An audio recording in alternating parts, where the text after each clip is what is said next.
Hi everyone, welcome to another episode of rawradianthealth.com, and I'm Natasha St. Michael, and thank you so much for joining me.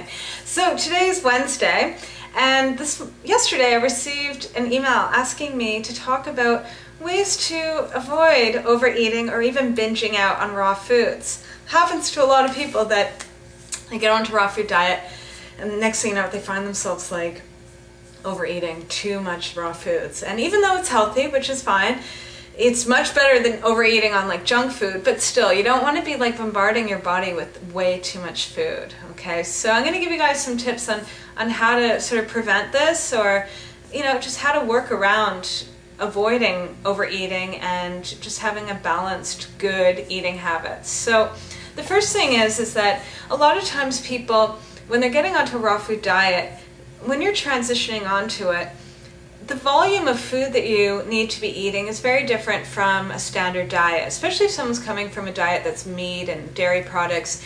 These foods are really dense, and they're dense in calories and fat, things like that, that when you go into raw foods, it's very water rich and very low in calories, that you have to get used to eating more. So a lot of times people don't eat enough when they first get onto raw foods, and for a few days they might be fine, but next thing you know it, they find themselves devouring everything in the refrigerator. And they get in a pattern of eating fine, and then next thing you know it, binging out, and then back to eating fine, and then binging out, and back and forth. And you can prevent this by really looking at your diet and being like, wait a minute, maybe I'm not getting enough every day, that eventually my body just goes crazy and pushes me to overeat. So to ensure that you're not sort of swaying and back and forth, try adding in a little bit more into your daily diet, or looking over what you're eating and seeing, like, is this really enough? Am I getting enough calories? Calculate it. Do a little investigation. And sometimes it might just mean like adding in a little bit more fruit, or adding a few more nuts and seeds, or whatever it is, just to increase the bulk of your diet, that every day you feel satisfied and you're getting adequate amount of nutrition.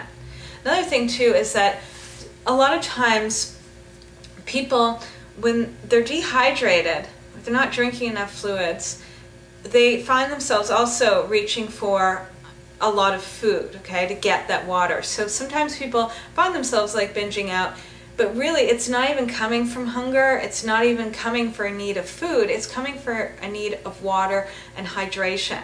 So that is another thing too to look into, that make sure to be drinking adequate fluids, having freshly pressed juices, having smoothies, having some water, and plenty of fruit, in order to make sure that you are getting enough liquids in your diet every day, that too will help really keep you balanced without falling into points of just devouring everything in front of you. Now, when you're preparing your food, it's really important, especially if you find yourself one of these people that just tends to eat and eat and eat and eat, is try making your food, preparing it, and when it's finally made, clean up before you eat. Don't wait till after you eat, because a lot of times when we wait till after we eat, then we have our meal, and then we go and we have more and more and more, because it's all out on the kitchen counter, and we can quickly whip up another meal really quickly, and it just allows you, it sort of gives you that opening to continue overeating. Whereas if you prepare a meal and you sit down and you eat it, and everything around you is cleaned up and put away, you're less likely to take everything back out and make up another meal. Okay, so that too can help really work on eating a meal, and that's it, stopping after the meal is done. Now, one thing to watch out for too is to really not to be eating foods out of a bag or out of a jar, but really to sit down and eat your meals. A lot of times when you're not seeing what you're eating, like you grab that bag of nuts, next thing you know it, 10 minutes later, those nuts can be finished. And it's all because you weren't really present with your food. You're just eating it, and you weren't really looking at it, and you weren't seeing the amount. That a lot of times that's a way of really making it easy to overeat. I find with things like nuts and seeds, because they are so dense, and we don't need too much of them, it's better to really take out the portion you're going to eat, put it in a bowl, and sit down and eat it. And that's the same thing with all your meals, is try not to be distracted. try to really be in the here and now with your food, okay? And with, sitting down and having your dinner and not watching television, not looking on the computer, not reading the morning paper with your breakfast. Really be present with your food, eat slowly, have a bite of your food, chew it up, breathe, enjoy the company you're with, and slowly eat. You don't need to devour everything in 5 minutes. Most people eat their meals in like literally 5 minutes time. You should time yourself and see how long does it take me to finish my food. Okay, and you'd be amazed to see how quickly everyone eats. Why not stretch it out that you're actually enjoying your meal, you're eating it slowly, you're present with every bite of it, and that you stretch it out to eating a meal in like 20 minutes, okay? And do it slowly, because then you'll know when you're full, okay? You won't keep eating and eating and eating. A lot of times it takes the body 20 minutes to register that it's full. So let's say you have a meal and you still feel hungry afterwards. It might have been because you ate too quickly. That if you still feel hungry after a meal, stop and wait 20 minutes. And then if you're still hungry after 20 minutes, then have more.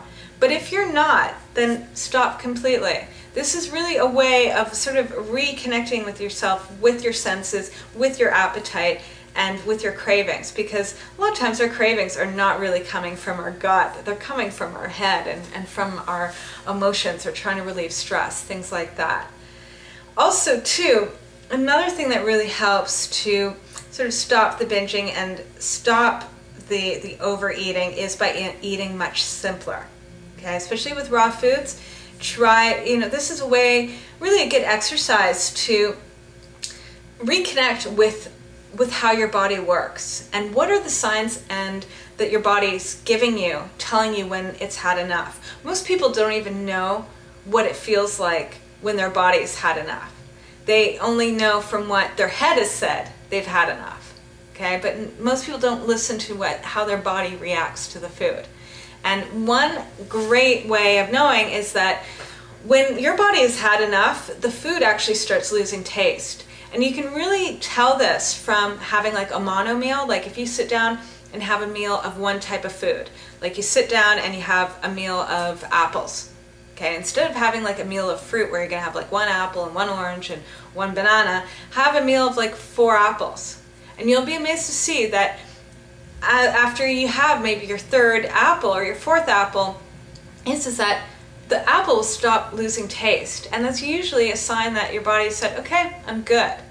Something like pineapple, what ends up happening is if you overeat on pineapple, it'll stop losing taste, and then next thing you know, if you continue eating the pineapple, your mouth will actually start having like a burning sensation, right? You get that sour, like awful taste in your mouth, and you gotta just stop. Okay, that's a great example of how your body's really telling you, like, we don't want anything more in our mouth, okay? So, but it's the same thing with any kind of food. If you eat it one type of thing and you eat until you're full, you'll really know. And this is a really great exercise to do. Like maybe every morning when you're having your breakfast, just have one type of fruit and have plenty of it, but do it until your body tells you to stop. And if you do this over a period of time, then you'll just naturally start knowing with your other meals that might have more ingredients in it when your body is full. It's really, it's a lot of this comes back to just really connecting to your body, your stomach, and how it is reacting to the food, and really just listening to yourself, instead of just being distracted by everything around you. So these are my little tips for the day about overeating. And the main thing is try and get in the habit of actually stopping eating before you're even full. That's something too to try out. And that's it. And if anyone needs any coaching or anything, I do offer private telephone coaching with anyone. So you can go to my website, and it's at www.rawradianthealth.com. And I'm great at helping people along with getting their diets together, getting an appropriate diet plan, and just really getting things going, okay? So I'm wishing you guys a fabulous, fabulous day, and I will see you tomorrow. Bye!